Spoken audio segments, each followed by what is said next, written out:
গোল্ডফিশের বাচ্চাকে খুব সহজে খুব কম সময়ের মধ্যে কিভাবে বড় করবেন, তো সেটা আজকের ভিডিওতে আপনাদেরকে আমি দেখাবো। নমস্কার বন্ধুরা, আমি অবিনাশ আর আমার চ্যানেল ফিজলা ওয়ার্ল্ডে আপনাদের আবারও স্বাগতম। প্রথমে আপনাদেরকে একটি ঘন নেটের হাপা বানিয়ে নিতে হবে। আমার এই যে হাপাটি দেখতে পাচ্ছেন, এটা 6 ফুট লম্বা আছে, 3.5 ফুট চওড়া আছে এবং হাইটটাও 3.5 ফুট আছে। এই হাপাটা আমার নিজের হাতে বানানো। তো আপনারা এরকম ঘন নেট কিনে বানিয়ে নিতে পারেন, আর যদি না পারেন তো এরকম রেডিমেড হাপা কিনেও নিতে পারেন। তো আমাদের প্রথম কাজ হবে এই হাপাটাকে ঠিকঠাক জায়গা মতো লাগিয়ে নেওয়া। তো আমি হাপাটাকে নিয়ে পুকুরের ওই পারে চলে যাচ্ছি, তো ওখানেই হাপাটা লাগানো হবে। তো বন্ধুরা, এখন পুকুরে খুব জল কম থাকার কারণে যেখানে একটু ফাঁক পাই সেখানে এই হাপাগুলো লাগানোর চেষ্টা করি। হাপার 4টি কোণা খুব ভালো করে বাঁধতে হয়, কারণ মাঝে মাঝে এক একটা গোসাপ আসে। তো গোসাপগুলো মানে হাপাটাকে এমন টানা হাজরা করে যে হাপাগুলো ছিঁড়ে যাওয়ার সম্ভাবনা থাকে, মানে বিশেষ করে ওই কোণার ওই বাঁধনগুলো। তো সেই জন্য আমি বাঁধনগুলোকে খুব শক্ত করে বেঁধে নিচ্ছি, যাতে এই সমস্যাটা না হয়। যারা থাম্বনেল দেখে ভিডিওটা দেখতে আসছেন, মানে বিশেষ করে যারা নতুন মাছ চাষ শুরু করতেছেন, তো আপনাদেরকে বলবো ভিডিওটা কেটে ছেটে দেখবেন না, ভিডিওটা প্রথম থেকে শেষ পর্যন্ত দেখার চেষ্টা করবেন, কারণ ভিডিওটার প্রতিটা অংশে অনেক কিছু জানার বিষয় আছে। আমি এতদিন মাছ চাষ করে যেসব সমস্যার সম্মুখীন হয়েছি, তো আমি চাই না যে আপনারাও এই সমস্যার মধ্যে পড়েন। তো যাতে না আপনারাও এই সমস্যার মধ্যে পড়েন, সেই জন্য আমি প্রতিটা ভিডিওতে পার্ট টু পার্ট আপনাদেরকে দেখানোর চেষ্টা করি কোন জায়গায় কি সমস্যা হতে পারে। তো বন্ধুরা, আর একটা কথা জানিয়ে রাখি, আমার এই যে 6 ফুটের হাপাটা বললাম, যে তো এই 6 ফুটের হাপার মধ্যে আমি প্রায় 2000-এর ওপর ছোট বাচ্চা, মানে ডিম থেকে ফোটার পর যে বাচ্চাটা এখন এই হাপাতে আমি রাখবো, মানে আপনাদেরকে আমি দেখাবো ভিডিও বানিয়ে। তো এই সাইজের বাচ্চা প্রায় 2000-এর মতো আমি এই হাপাতে বড় করেছি। বড় বলতে এখানে কিছুদিন রাখার পরে আবার অন্য হাপাতে তোলা হবে, তো সেটা আমি পরবর্তী একটি ভিডিওতে দেখাবো। তো এখন আমার হাপাটা বাঁধার আরও কিছু কাজ বাকি আছে, যেমন এই হাপার 4টে কোণা এবং মাঝখানের 2টো জায়গাতে এরকম ইটের টুকরো বেঁধে দিতে হবে। আর তারপরেও হাপার মাঝখানটা একটু ভেসে ওঠে, বাতাস ঢুকে যায়, তো সেখানে আমি একটি পাথর দিয়ে দেবো। তো সেটা আপনাদেরকে আমি দেখাবো। তো বন্ধুরা, আমার হাপা বাঁধা প্রায় শেষের পথে। তো আরও কয়েকটা কোণাতে ইট বাঁধতে বাকি আছে, তো এগুলো আমি বেঁধে নেবো। আর মাঝখানের 2টো সাইডে ওগুলো একটু ওপরে টান দিয়ে দিতে হবে, কারণ ইট বাঁধার পরে ওগুলো একটু ঝুলে পড়ে। আর এখানে এই হাপার পাড়ে বক বসে মাছগুলোকে তুলে খেয়ে নেয়, তো এগুলো খুব সতর্কর সাথে এগুলোকে রাখতে হবে। আর আপনারা যখন হাপাগুলো বাঁধবেন, হাপার হাইটটা একটু উঁচুতে রাখবেন, নয়তো ওই পাড়েতে বক বসে আপনার ওই মাছের বাচ্চাগুলোকে একটা একটা করে খেয়ে নেবে। কারণ এইসব সমস্যার সম্মুখীন আমি হয়েছি, তো সেই জন্য আপনাদেরকে আমি এগুলো বলতে পারছি। আর এরপরে চলুন হাপা বাঁধার কাজটা শেষ করে ফেলি। তো বন্ধুরা, আমার হাপা বাঁধা শেষ হয়ে গেছে।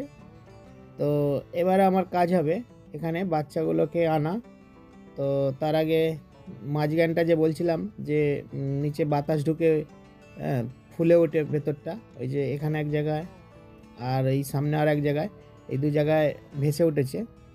তো এই জায়গাগুলোতে একটি করে ওই পাথর দিয়ে দেবো, যার ফলে ওই ওয়েটে ওটা ডুবে যাবে। কারণ আবার আজকে যদি করে দিই, আবার পরের দিন আবার ভেসে উঠতে পারে, তো সেই জন্য আমি 2 জায়গায় 2টো পাথর দিয়ে দিচ্ছি। তো দেখুন, এইভাবে এটা দিয়ে আমার হাপা বাঁধার কাজটা কমপ্লিট করে নিলাম। তো বন্ধুরা, আমরা বাচ্চাগুলোকে নামানোর জন্য পুরোপুরি প্রস্তুত হয়ে গেছি। তো এবার আমরা মাছের মানে গোল্ডফিশের বাচ্চাগুলোকে নামাবো। আর তার জন্য এই পাইপটা আমরা ব্যবহার করব। কারণ ছোট বাচ্চা মাছকে নেট দিয়ে ধরা যাবে না, পুরো মাছটাকে এই পাইপের মধ্য দিয়েই বাইরে বের করতে হবে। তো বন্ধুরা, আজ যে মাছগুলোকে নামাবো সেই মাছগুলো এই 18 ইঞ্চি এই যে অ্যাকোরিয়ামটা দেখতে পাচ্ছেন এর মধ্যে আছে। তো প্রথমে আমি অক্সিজেনটা বন্ধ করে নিই, তারপরে মাছগুলোকে এখান থেকে পাইপের মধ্য দিয়ে নামিয়ে নেব। তো বন্ধুরা, প্রথমে বাচ্চাগুলোকে আপনারা একটু দেখুন। তো এখানে প্রায় 500 থেকে 600 পিসের মতো বাচ্চা আছে। তো আমি যে হাঁপাটা লাগালাম ওই হাঁপাতে এই রকম প্রায় 3টে অ্যাকোরিয়ামের মাছ ওই হাঁপাটাতে রাখা যাবে। তো এখন আমার কাছে এই একটা অ্যাকোরিয়ামের মাছই হ্যাচ হয়েছিল। তো এই বাচ্চাটাকে আমি ওই হাঁপাতে নামিয়ে দেবো, যেহেতু আমার আর অন্য জায়গায় বাচ্চা নেই। তো এখন এই একটা অ্যাকোরিয়ামের মাছটাই আমি ওই হাঁপাতে নামাবো এবং আপনাদেরকে আমি ভিডিওর মাধ্যমে এটা দেখাবো।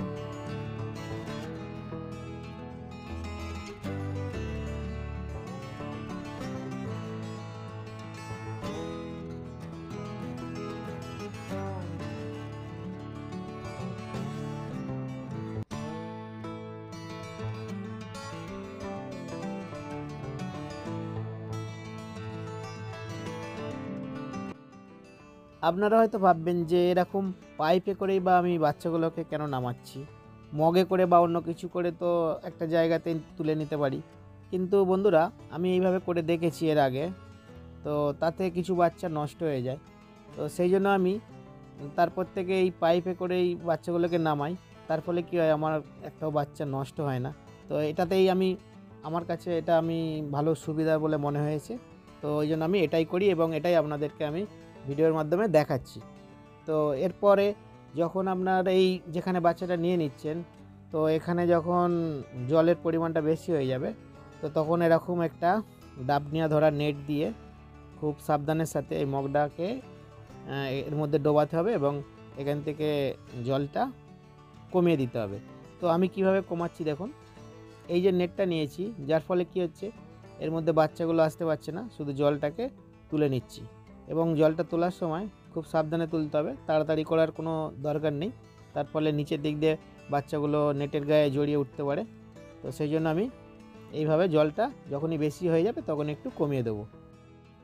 তো বন্ধুরা, এখন প্রশ্ন আসছে বাচ্চাগুলো কত দিনের বাচ্চা, মানে বাচ্চাগুলোর বয়স কত।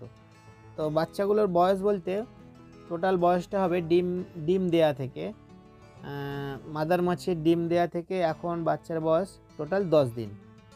তো ডিম ফুটতে সময় লাগে 3 থেকে 4 দিন।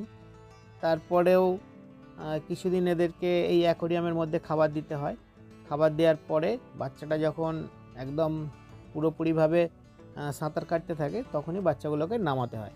তো টোটাল 8 থেকে 10 দিন সময় লাগে এই বাচ্চাটাকে হাঁপায় নামাতে। এই বাচ্চাগুলোকে যখন খাবার দেয়া হয়, তো সেই মুহূর্তটা আপনাদেরকে একদিন ভিডিও করে দেখাবো। কারণ ডিম দেওয়ার কতদিন পর আমি খাবার দিই সেগুলো আপনাদেরকে আমি একদিন দেখাবো। তারপরে কি খাবার দিই, সেই খাবারটাকে কিভাবে তৈরি করি, তো সমস্ত কিছু ওটা একটা ভিডিওতে আমি আপনাদেরকে দেখিয়ে দেবো। তো বন্ধুরা, আমার সমস্ত মাছের বাচ্চাটা এই জায়গাটাতে নামিয়ে নেওয়া হলো। এবারে এই মাছগুলোকে আমি ওই হাঁপাতে নিয়ে যাব। তো তার আগে আমাদের একটি কাজ করার আছে। তো সেটা হলো, একটি বালতিতে কিছুটা জল নিয়ে তার মধ্যে একটা টেট্রাসাইক্লিন ক্যাপসুল গুলে নিতে হবে।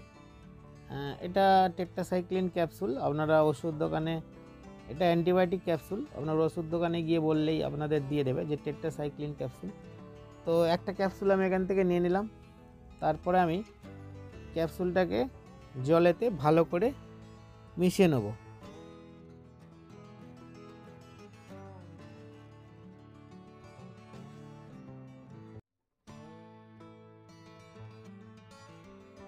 তো এটা জলের মধ্যে মেশানোর সময় তো এর মধ্যে কিছুটা ফেনা তৈরি হবে এরকম।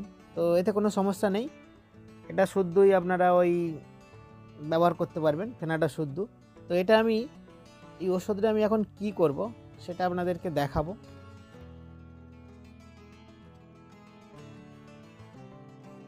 তো বন্ধুরা, ভিডিওটা করতে অনেক সময় লেগেছে, তবুও আমি চেষ্টা করছি আপনাদেরকে যতটা শর্ট টাইমে দেখাতে পারি। তো সেই জন্য আমি কিছু কিছু অংশ কেটে দিয়ে আপনাদেরকে আমি দেখানোর চেষ্টা করছি। আর ভিডিওটা করতে অনেক সময় লেগেছে, অনেক পরিশ্রমও লেগেছে। তো আশা করি আপনারা ভিডিওটাতে একটি লাইক দেওয়ার চেষ্টা করবেন। যদি ভালো লাগে তবেই লাইক দেবেন, নাহলে দেওয়ার কোনো দরকার নেই।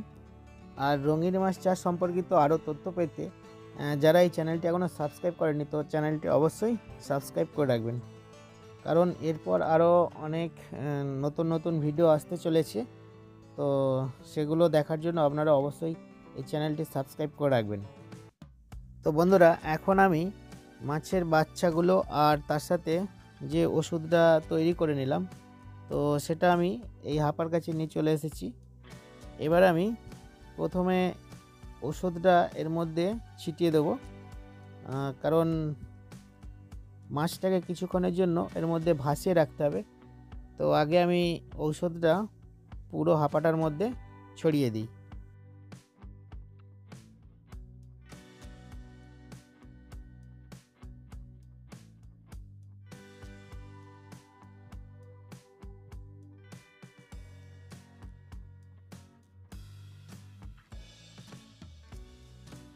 তো বন্ধুরা, এবার আমি এই মাছের এই জায়গাটা এই হাঁপাটার মধ্যে প্রায় 1 ঘন্টার মতো ভাসিয়ে রাখবো।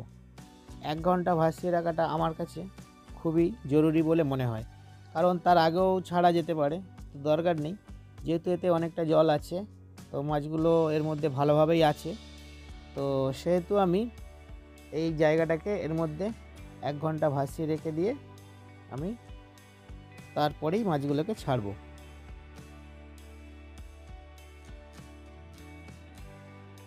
তো বন্ধুরা, আমি মাছগুলোকে ছাড়ার জন্য আবারও চলে এলাম। তো এবারে মাছগুলো আমি কিভাবে ছাড়বো সেটা আপনাদেরকে আমি দেখাবো।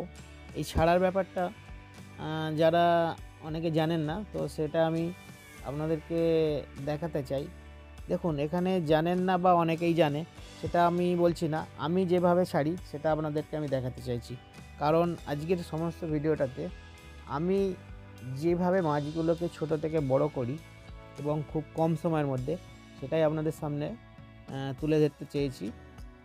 প্রথমত, যার মধ্যে মাছগুলো আছে, মানে এই জায়গাটির মধ্যে, তো এখানে আমি কিছুটা জল তুলে নেব মাছগুলোকে ছাড়ার আগে।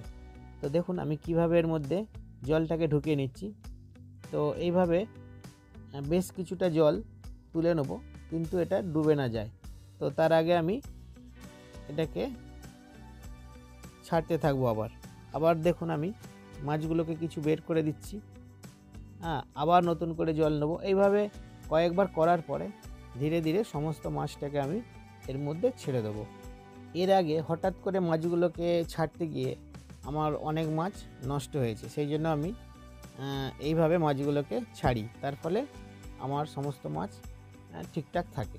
এর আগে যে কাজগুলো করে আমার ক্ষতি হয়েছে, তো সেগুলো যাতে আপনাদের না হয়, সেটাই আজকের ভিডিওতে আমি আপনাদের সামনে তুলে ধরার চেষ্টা করেছি। তো বন্ধুরা, আজকের ভিডিও কেমন লাগলো অবশ্যই কমেন্ট করে জানাবেন। যারা চ্যানেলটি নতুন আছেন, তো চ্যানেলটি অবশ্যই সাবস্ক্রাইব করে রাখবেন। তো আজ এটুকুই, ধন্যবাদ।